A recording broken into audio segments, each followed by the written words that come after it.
Welcome back, everyone. Thanks for being here. Thanks for the day. It's going to be incredible. Today's panel session is related to supply chain attacks. We've never had a panel session like this before.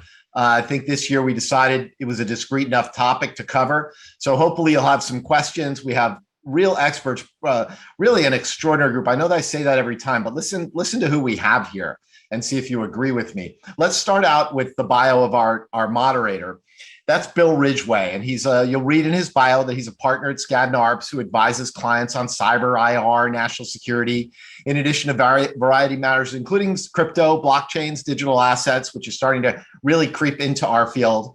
But what you may miss from his bio is that not only was he the deputy chief of the National Security and Cybercrime section in the Northern District of Illinois, but he has also taught cybercrime law for a decade or so at the University of Chicago Law School.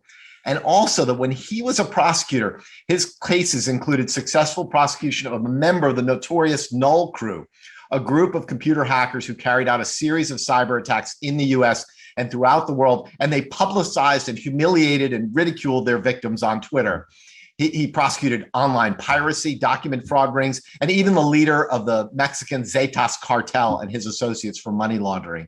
He is the real deal. Welcome to your first IR forum, Bill, and thanks for being here. Thank you. All right, next we have our next speaker is Beth George, and I will tell you that she is a cyber superstar, partner at Wilson Sonsini, where her practice focuses especially on IR, and that Beth has taught cyber at Stanford, at Berkeley, at NYU.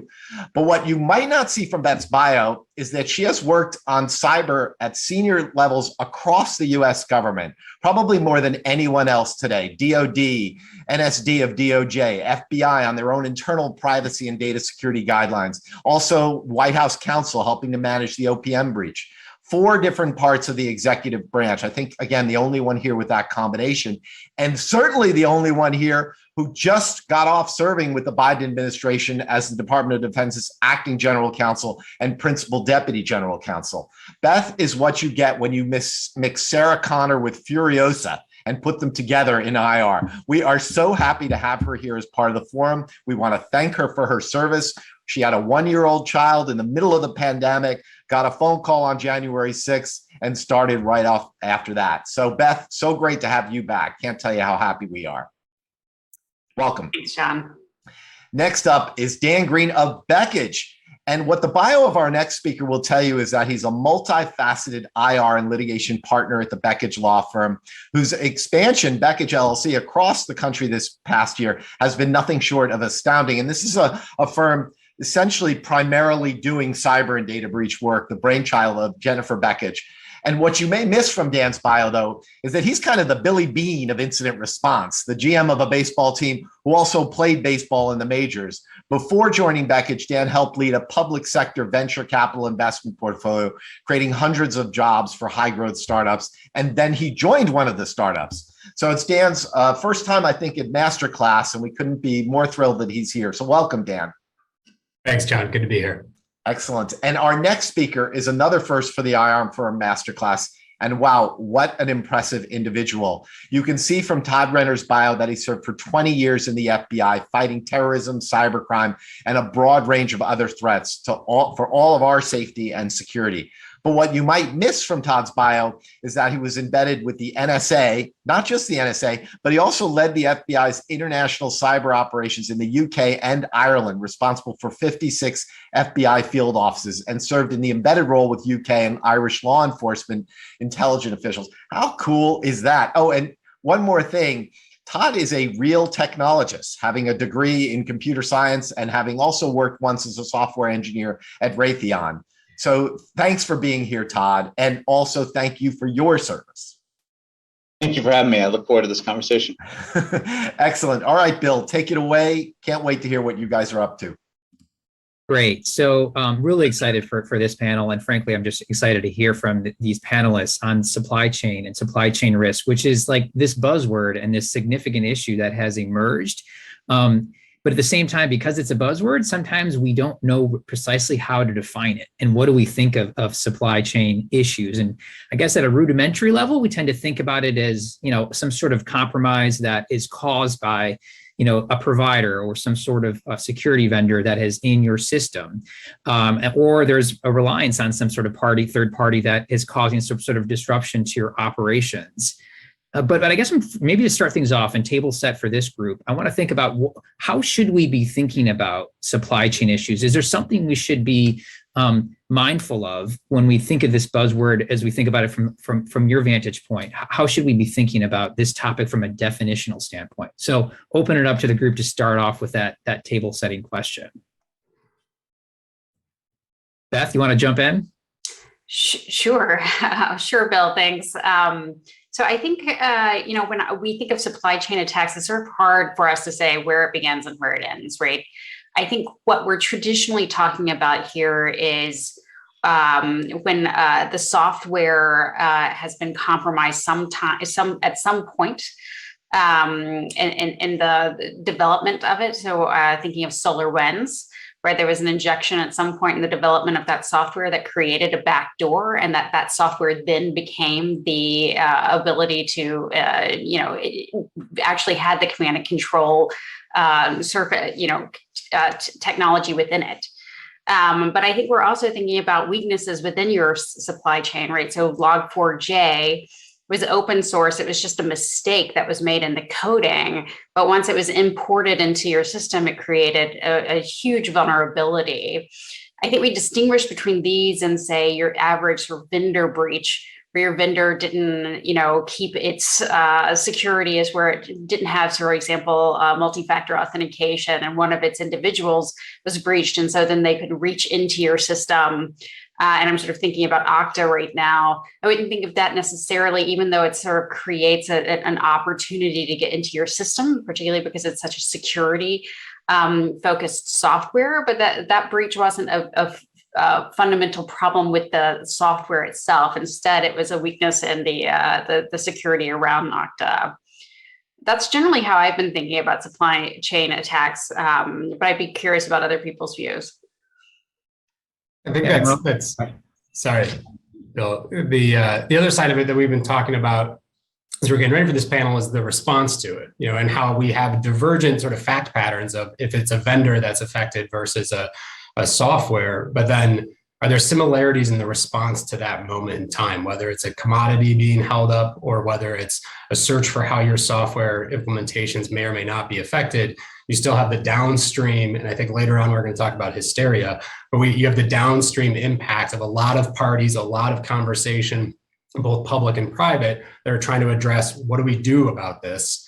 How are we, working with potentially regulators who are also now very focused on this matter, and where are we with both our clients or customers, the sensitive data we hold, and otherwise working to preserve privilege or otherwise stand up a communication plan and continue business operations in the midst of it. So different fact patterns can lead to very similar, I think, results after the identification of a supply chain attack. Yeah, exactly. And I feel like this is obviously this trend that's really, it's a struggle. They also all tend to be these kind of catastrophic situations where, there's so many within the sector that are impacted that, there's going to be a lot of people asking questions. There's going to be a lot of scrutiny around these types of attacks. And so they do share this kind of some of these unique features that you all highlighted. Maybe Todd, if you could kind of walk us through some of the big, we've heard a few of them already, but maybe just walk us through some of the big, the ones that have captured the headlines so we can understand what precisely we're talking about and how to address this. Yeah, perfect. And I think that's another conversation that would be worth having for several hours of trying to define what exactly supply chain is, because it goes from the beginning of the software side as we see physical and cyber merging on a daily basis, all the way down to the customers that we're dealing with from our business partners and clients and friends. That supply chain is worthy of a 2 to 3 hour conversation just trying to define it. And we've seen the news uptick, which then generates board interest and customer interest and regulator interest and all the other interest that gets involved in that supply chain conversation and trying to get to that point. FTI just recently published a Harvard Business Journal article where we interviewed lots of business executives, where about 3/4 of those business executives said we are concerned about our supply chain risks. A lot of that is driven by what you see in the news from Kaseya and Okta and some of the things that are out there that are they supply chain or not? That's a whole nother conversation. But that's what they're getting portrayed as, and something that we have to be aware of. Of those 3/4 of the executives, about 50% said they don't have the resources in place to actually go through what has evolved in our cyber ecosystem to involve that physical threat in the board conversations. That ecosystem has changed drastically because of these well-publicized SolarWinds and Kaseya type attacks. It's a great point, and it is, obviously some of these attacks, they've gotten so much attention. They've, the government has also made a response, and Beth, this won't be the last time. We'll put you on the spot here because you coming fresh out of government, I'm certain you've been very thinking a lot about these types of issues, and maybe you can give us a flavor of some of the big things that we've seen from the Biden administration and from federal government trying to respond to and deal with these types of issues. Yeah, of course. So, I think where I would start is Biden administration has brought in veterans who've really been thinking about this issue for a really long time. And so you have Jen Easterly as the head of CISA, who is just an incredibly smart, ambitious, and driven person. I knew her when she was in the White House in the Obama administration, and I don't know that she ever slept. But I think that you're seeing a lot of, public outreach by her, but I would not assume that it's all just sort of forward PR facing. I think that when you look at some of the executive orders that are coming out that are incredibly precise and have a lot of details and meat on them, that Jen is probably one of the big brains behind that. You've got Lisa Monaco as the deputy AG and her principal deputy, John Carlin, both of whom were the heads of NSD at various times in the Obama administration, both of whom worked on cyber espionage and really brought that to sort of the forefront of national security issues. And then you have people throughout the administration and other places, whether it's in the Commerce Department or in the White House, that are like Chris Inglis, who are just, the absolute brilliant minds of this generation who are thinking about these issues. So it's not only that it's top of mind for this administration, you have really competent people who've spent a lot of time in government who know how to pull the levers here. And so we're already seeing, even without congressional action, although there has been some recently, you're seeing, executive orders pulling the levers of anyone who does business with the government using acquisition rules to start really imposing supply chain requirements. I think we're going to see the government put out a requirement for a software bill of materials soon, and what that needs to look like if you're serving the government. And maybe if you're not working directly with the government, you're going to find out that you're downstream from someone who is serving from the government, and that's going to be pushed upon you. But I think they're really focused on, and I think SolarWinds was a big concern for them because it seems so novel and extraordinary and terrifying in its breadth of what it could reach, that this is they are laser focused on this issue. And it's not just going to be talk. There's very much people who are experienced in pulling levers and using the buttons of government to affect change. Yeah, that's Beth, that certainly rings true with the experience, it seems like, in the market too. I will also say I've got a couple great questions. We do plan to address those later on, so we will get to them. But before that, I do want to kind of have the corollary to when you have a really competent government, very focused on a set of issues, that can also raise issues for companies in the marketplace. You are dealing with a more sophisticated regulator who, the usual answers that may have got by 5-10 years ago, and when you have an incident, they're not going to be good enough. They're going to be digging in deeper. And so maybe Dan, can you give us a flavor of how you're seeing, this rise of focus on this and competence have, some consequences for those in the market from a regulatory standpoint? Yeah, simply put, if they're very competent, your response needs to be extremely competent, if not more. I think the SolarWinds response from the SEC is a good example. As we referenced earlier, there was communication to those potentially impacted parties from the SEC asking for more information. And you had SolarWinds publicly stating, we are cooperating with government agencies. So a moment in time towards the end of 2020, when entities were receiving communications and had to address, how are we going to respond to this? And have we responded to it so far? And what does this cooperation look like? What does this cooperation look like? And where is this, sort of made apparent to us, especially if we have, let's say, skeletons in the closet or past incidents that we've reported on that may somehow get pulled into this examination. And I think there's a bit of language from the SEC they provided where they said, well, if you cooperate, subject, and a phrase I don't think any lawyer wants to see is subject to certain limitations and conditions. Always sort of sets you back a second to start thinking about all the limitations and all the conditions that may be apparent in your client's history around where they've handled sensitive information, where there's information that may be an issue that could affect share prices that may be then tied up in the SolarWinds response. That gave everyone pause and made them realize the SEC is certainly making this a priority. And to Beth's point, now we have the Cyber Incident Reporting for Critical Infrastructure Act, a different set of guidelines about when to report and how to report.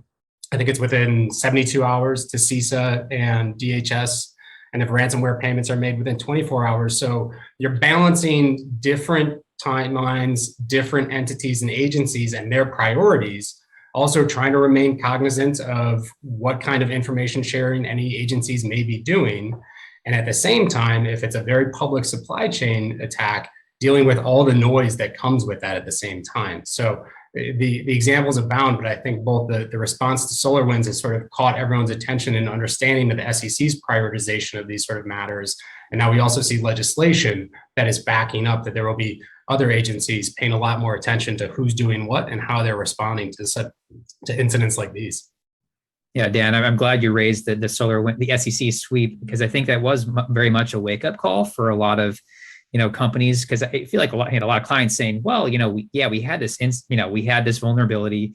We're pretty sure it didn't affect us and we're fine. But it's like, well, no, now a year later, you're going to have to demonstrate to a regulator how you assured yourself that actually was the case. And that's not always, that can be a challenge. It's not always as easy as it may seem. And so we've seen companies be a lot more thoughtful about when the next, big vulnerability comes out. How are they documenting that response so that if a regulator emerges, sometime later, that they're able to have that great narrative. And so maybe on that topic then of thinking about how for the supply chain incident response, how should we be strategizing? What are some of the unique features of the supply chain issue when there's a vulnerability for incident response? Let's pivot to that topic so that we can give your guys' expertise on how to handle that. And maybe I can start with Todd. I don't know whether you want to start with some sense of what you're seeing and things, ways that companies have done it well, maybe some missteps along the way that you can share. Yeah, that thoughtfulness is a perfect way to summarize this. That for years we're used to having companies that they didn't care about attribution, right? They want to have their business continuity going and make sure that they have that with the report that they could show the regulators, a regulator, to say this is how it happened and this is what we've done. That thoughtfulness, I think, now goes beyond that in the planning phase, making sure that who your suppliers are. We're working with a client now that has 50,000 vendors. That amount of data points is astronomical, and it's a critical national infrastructure client that we know at some point they will likely have to report what's going on. So that thoughtfulness that goes into having that plan for not only the communication piece that I think was briefed in the previous session, having that communication with the regulators, what's going to happen a year from now, beyond that intrusion response report that you get from a vendor, really has to be taken into account in a part of the business that has not typically been looked at, right? The supply chain aspect, we get third-party outsourcing, whether it's software or goods, we accept it. It's good for the business and it's good for our customers. That thoughtfulness has to really increase to that entire life cycle of what you're buying, what you're providing. And when something goes sideways on an intrusion, you want to make sure that all those data points are looked at, and you have the ability to provide it not only to your counsel, but to the regulators, the creditors and debtors that are going to come after you a year or 2 years down the road when you're part of that supply chain then that you weren't thinking of at the time. Yeah, that's a great point, and something that I think companies are thinking about a lot. I am going to integrate a couple of questions we got now and put Beth and Dan on the spot because they have a bit of a legal flavor to them. But one is around thinking about contractual commitments and requirements for security and presumably for liability as well. How are you thinking about that for managing supply chain risk? And then two, just to make it a two-part here, is how do we think about notice? What sometimes in terms of when does the clock start ticking, and how are you thinking through those issues?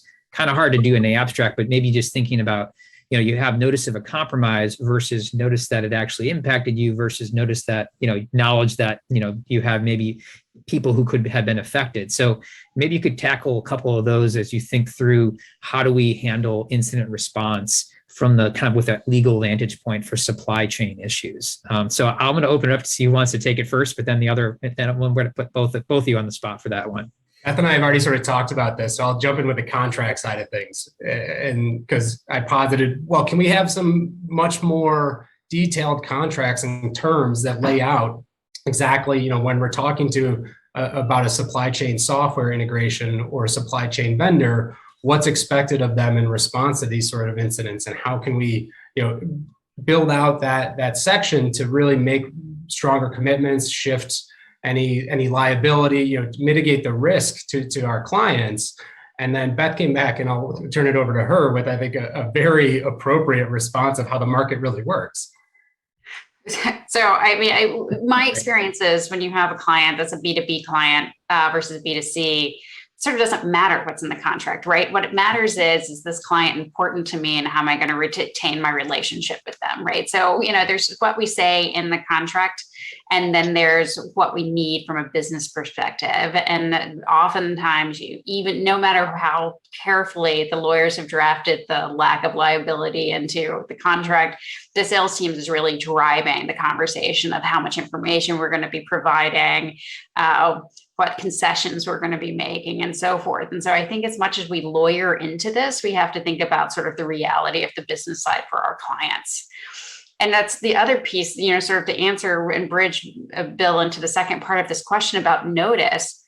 I think as lawyers, we need to start thinking more carefully about what questions that we're asking when we're doing diligence, not how can I be the smartest lawyer in the room, but what do I need to ask to get the answer that will allow business to go forward. And so my experience with Log4j is, we were manning a war room for an enormous client that was obviously had Log4j in many, many different aspects of its software, and has a very, very broad platform with lots of clients. And so we were reacting to Log4j, which required, figuring out where it was, figuring out if it was called, figuring out if it was compromised, patching, oftentimes, having to patch at a very low level and then roll up as we sort of fix the series of dependencies.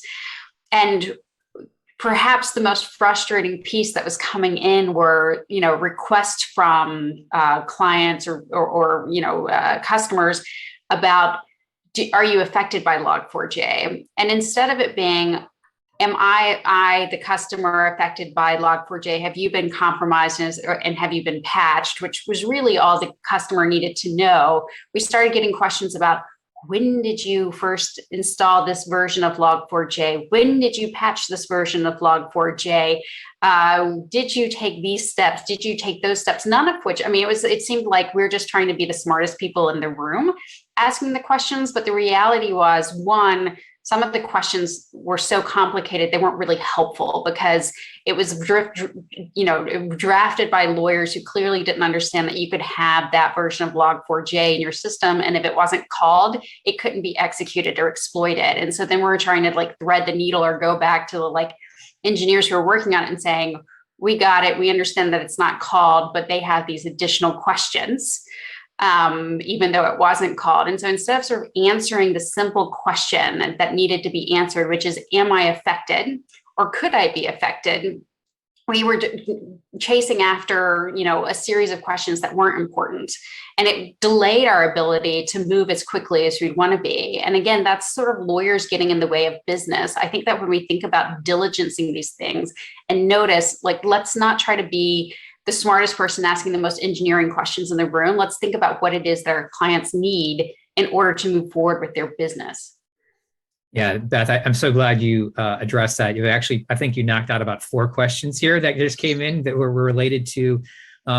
So we have these vendors and these issues, what can we do to kind of to lawyer up and kind of what kind of diligence is required? And obviously there's probably, there's a balance there in terms of like, obviously companies should be mindful of this. They should be thoughtful. They should be asking the right questions, but we also probably need to think, not over lawyer things. And you're right that sometimes there's a focus on, trying to ask, be so clever that you've asked 150 diligence questions, only 2 of which would actually matter. and we as lawyers need to get a little bit better about trying to focus on what matters. And I think that's right. The second thing I thought was great is the contractual, this idea that like we can contract our way around this issue. I remember, recently had a client supply chain issue, and they, had this great contract where all liability is going to be held by the vendor. And like this, the vendor was paid, $10,000 a year or something. Like that vendor is no longer in business. That contract is worthless to you because they were foolish enough to actually agree to such liability provisions. And so a lot of times there's a practical business aspect to things that I think we as lawyers can be more thoughtful about to provide better, advice for these types of issues. And that's where the practical experience of folks in this panel is, I think, really, really valuable. So do we think about, and there has been a lot more questions about kind of regulatory and legal lawsuits that have come from this, failing to, I guess there's a sense that is failing to kind of police your vendor going to open us up to liability? How do we think through, I think a lot of, having dealt with companies that experience this, they feel themselves the victim of something that happened. And so they're really taken aback that suddenly they're receiving regulatory inquiries, they're being parts of class action lawsuits, and really feel like that's kind of unfair. And so I'm curious how, one, is that something we're seeing emerge in these supply chain issues? Are we seeing the lawsuits and the regulatory inquiries? And how do you guide a client that has had something like this crop up where they do feel like, this doesn't seem necessarily like, what should be happening? So I think both, it's more of a legal question, but we'll get back to you, Todd, later. But yeah, Beth and Dan, if you could address that. I'll start, Dan, and I'll say, like, the number one thing that we see in all of these is that there's going to be a shareholders lawsuit, right? Like, that's the big thing that's happening to SolarWinds right now. And so all of that is about getting in the door with your client and helping your client think about managing risk before the incident happens. Because once your incident happens, whether or not the board had conducted, good oversight, whether or not management had processes in place, that's all out the door. You can't fix that at that point. And so the incident response doesn't just start when the incident occurs. You want to have already prepared the board, made sure that they're getting minutes, make sure they're dedicated to the issue, they're accepting the risk, or that they're, making business judgment on these issues. And I think that the SEC has sort of driven that home to boards. I think boards hear it. I think they're still trying to figure out how to do it. And I don't know that they're doing it necessarily very well. But so I would say incident response starts there, and that's where we're seeing like the largest number of lawsuits. That said, whether it's an incident, a data security incident, or any other incident that I work with my clients, I tell them, like, the reality is, at the end of the day, it's going to become public what you did. And so when you're thinking about writing the story, when you're thinking about the actions that you're taking right now, think about the fact that someone's going to be looking at it retrospectively. It's very rare that you're going to get through this without someone finding out exactly the decisions you made. And so just think about, both from a reputational perspective, but also from a legal perspective, what's the story that you want to be put out there about your incident response? And I think that, you can take a look at some of the big breaches, including like the Marriott Starwood litigation, the Delaware litigation that recently happened. And you do see like a company that had a pretty decent story, even though they suffered a terrible breach about, diligencing Starwood, identifying issues, having a plan in place to patch. They move fast enough. I don't know. But like there was, having that sort of diligence in the first place, the thoughtfulness about how you're managing this risk is really going to be important when managing the litigation on the back end. And it's difficult for the clients because, as you said, Bill, they feel as if they're the victim. So why is the victim now having to, be held accountable for what else, was in their supply chain? And you have to have frank conversations, to Beth's point, around what is what does diligence look like up front? There's a maybe it's a diminishing return. There's a balance. Log4j is a great example of here's open source code. How deep into diligence can you get to really understand what your vendors are using, what softwares they're using, what those softwares are built on, to a point where it becomes unmanageable, especially for, depending on the size of the client that you're talking to and what kind of catch up they may be playing. Even if they're highly sophisticated and they're all over it, they still are just going to have those gaps. So also setting some realistic expectations, as hard as that can be to swallow for your clients, is to understand we live in a highly integrated world. You need to set out these steps so you can, as Beth said, tell the right story, but also recognize what may not. You don't want to necessarily say this is inevitable, but it's really going to be a if not when moment. I mean, it's a when not if moment. And so we want to do everything we can ahead of time to be prepared for that, and then to have the right documentation, to understand that you have taken that, you've collected that information from those vendors. Because let's say they survive a clause in their contract they should have never signed, but that you can then figure out the appropriate next steps in order to shift any of that liability, or otherwise refer back to whatever information they provided about themselves that can allow you to shift some of the risk there. Yeah. Well, and I think beyond the legal portion of this, we would have had this conversation a few years ago. Companies could have had the plausible deniability of like, I wasn't thinking about supply chain risk or third-party cyber risk. When now it has changed. There's a panel on it now. There's a panel on it now with experts on here like Beth and Dan, that it is no longer just some rare risk. And if we want to get it pinpointed to Log4j, that's a challenge. But the fact that we could say that there's a third-party cyber risk, which is a business risk to your business, that's not a challenge. So whether it's Log4j or some other Java piece or some other SolarWinds, companies have to have a plan in place to be able to address this ahead of time. Because as you get back to that story, a lot of people are going to ask, whether it's your shareholders, regulators, assessorships, there's things that are going to impact your company for years to come if you don't spend the time, diligence, and thought ahead of time. Yeah, and then you guys have raised a good point about how there's a limit to the extent to which these are supply chain by its very nature tends to be an unknown risk, right? I mean, who would have guessed that SolarWinds was going to be this, that there were going to be some nation state attack that would have happened? I mean, I guess I didn't predict it, and now maybe we should expect these types of things. But I think sometimes if you're speaking to a board, they get frustrated. Look, we need to understand what is the risk and how do we really make that, how do we manage it? And sometimes some of these risks are very difficult to actually, put a number on or to really understand, but kind of preparing yourself to respond effectively is probably that's the thing you have in your power to do. You probably cannot stop the next SolarWinds attack, right. But you can affect how you are managing those inputs into your network and how you respond to them when they crop up. Beth, I'd be curious. I want to put you on the spot again in terms of what you think we can expect more. Like, what should, if from a federal government or a regulatory standpoint, what should companies, if we want to look around the corner as to what all these smart and competent people are thinking about? Can you shed any more light as to what we should be thinking about or advising clients on supply chain, and if they want to be ahead of the curve, how should they, what should they be thinking about? I mean, I think that supply chain is just one thing that the administration is thinking about, but it's certainly top of mind because SolarWinds was such an exquisite, unique attack.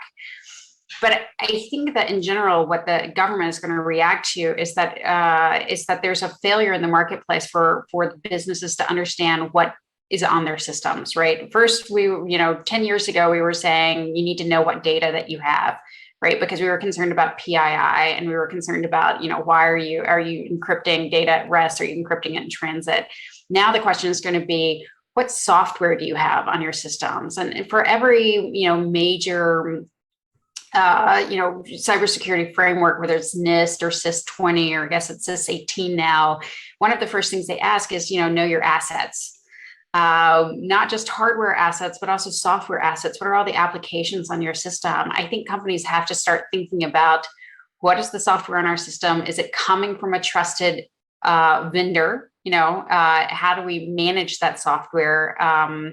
And again, what we've talked about to clients many times is, are you allowing your employees to install applications on your systems that you're not even aware of, right? Then you really are introducing a lot of vulnerabilities because you don't even know what's on your system. And so sometimes the easiest questions are the hardest.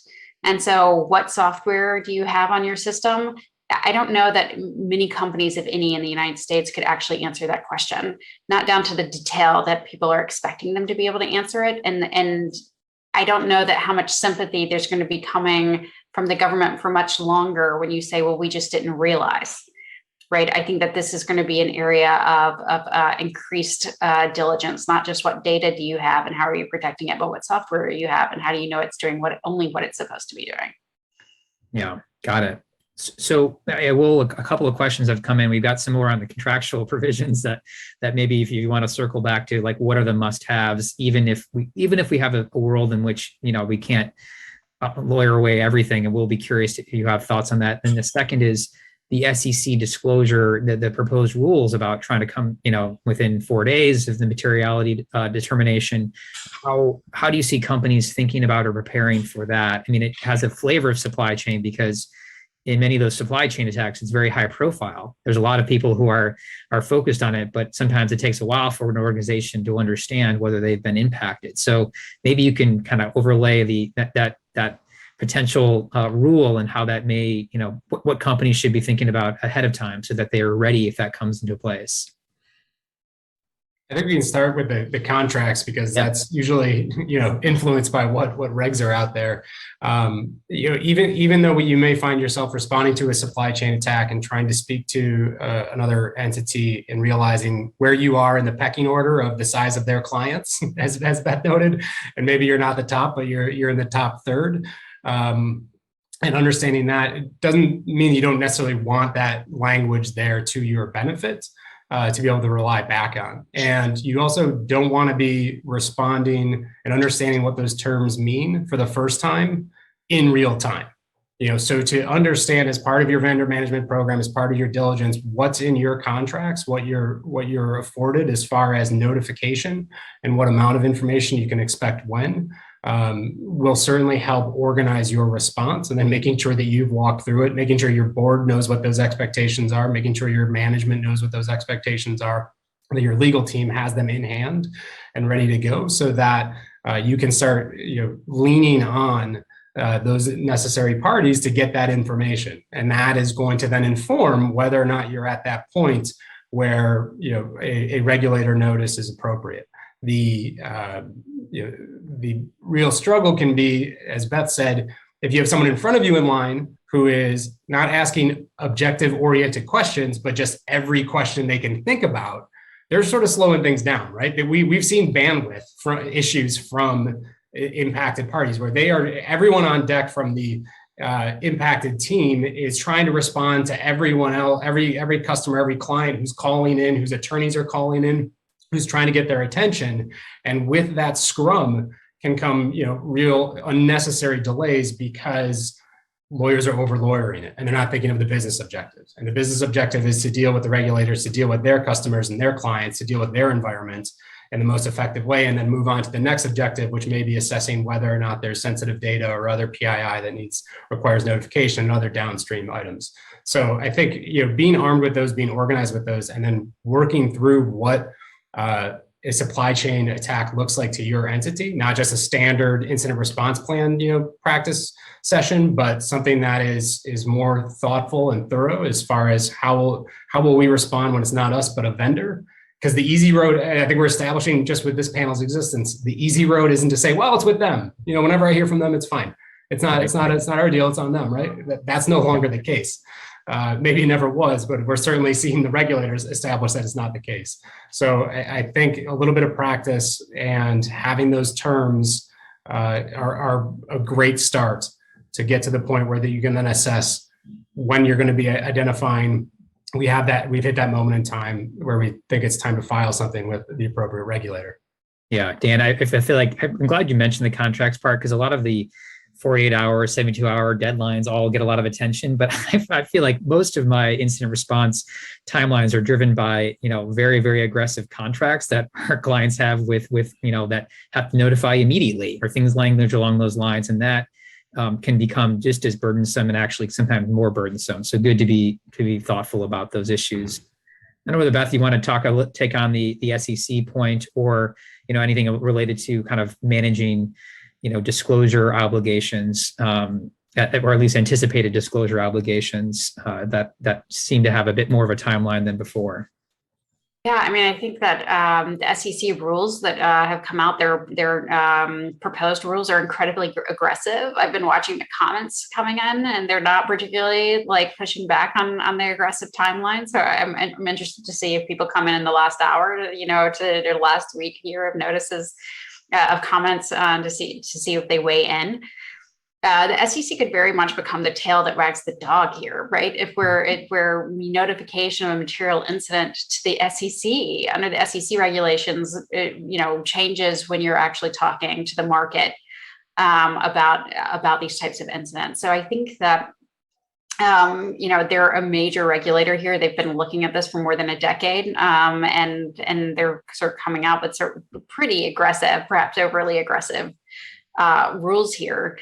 The other piece that that I think lawyers need to manage is this is a controls issue. Very much the SEC has spoken. If you look at First American, where the tech team was very much aware of a vulnerability and was sort of managing it, and then the notification of the vulnerability came up at a more higher level in the company, and the executives decided, oh, this is material, and we need to disclose it. Once they disclosed it, the SEC conducted an investigation and found out that the IT team, which I think is probably also news to the executive team, had known about it for a really long time. And because that hadn't gone up through, the regular channels so that it could be assessed and disclosed as a material issue for the company, they got fined a pretty significant, not a terrible fine, but a significant fine. I think that you're going to see software vulnerabilities as a materiality issue, as a financial controls issue. It has the possibility of making a material impact on the company. It needs to be going up. And so I think we've done a pretty good job of helping, the security teams think about, oh, we've had a data breach and important people need to know. But now we've had a vulnerability in our software. Now people need to know. And I think that's one of the areas that, sort of well rooted within a law, but becomes how are we making sure that we have these proper controls in place? Yeah, no, it's a great point about the tail wagging the dog. I think a lot of other folks in the federal government are maybe scratching their head, and maybe just Todd, put it to you, for federal law enforcement doesn't seem to be anticipated to be integrated into that timeline. Maybe you could just speak briefly on how do we think about working with law enforcement and supply chain? Is that something, can that be productive, and how's that working? I'm biased, but I will say that it is incumbent upon all the people listening to help our business partners and clients get in touch with their local federal law enforcement, whether it's FBI offices, your CISA rep, or Secret Service, or all of the above. They are yearning for that sort of outreach and communication with you to be able to help you there. It is nice to be in the government, to be able to say we're from the government, we're here to help you. But the reality is, on the cyber side, especially as we all have been accelerated into this type of attack from adversaries, we all share the same adversaries, and whether it's nation state or criminal, that we are protecting our friends and clients against.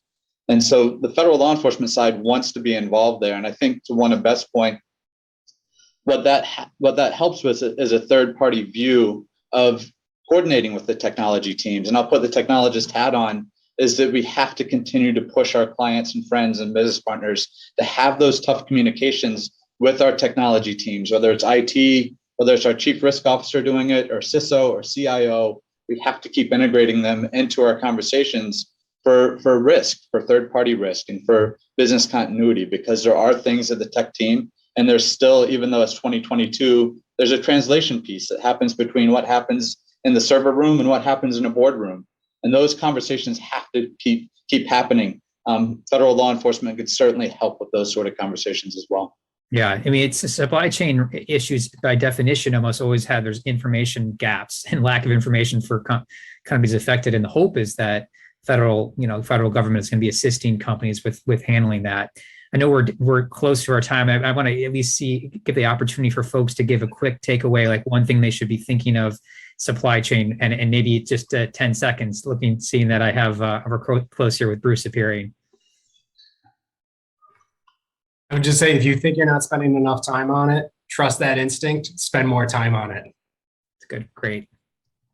I'll say that we know that third-party cyber risk is a thing, right? Have a plan in place for how we're going to deal with it. Spend the resources and time to bring someone in to help you with that risk assessment. I would say, you should have a cyber risk framework by now, right? A way to assess it. It's part of your cyber risk framework. Maybe do a deep dive on it. If you don't have a cyber risk framework, well, it's time to get one. Yeah, no, it's a great point, and we're seeing recommendations for tabletops in the comments, and I that's one great way of making sure everyone's aligned. So I guess at this point, I want to thank all of you. We handled so many different topic areas. We tried to address as many questions as we could. Apologies we couldn't get to all of them, but I'm just really grateful for the great back and forth in this panel. You all were amazing. Great to get your insight. Thanks, Bill. Thank you, Bill. Thank you, and masterful job moderating. And thanks for taking so many questions. I think it really makes the day more interesting to everybody. So Dan, Beth, Todd, thank you so much. It's a great panel. And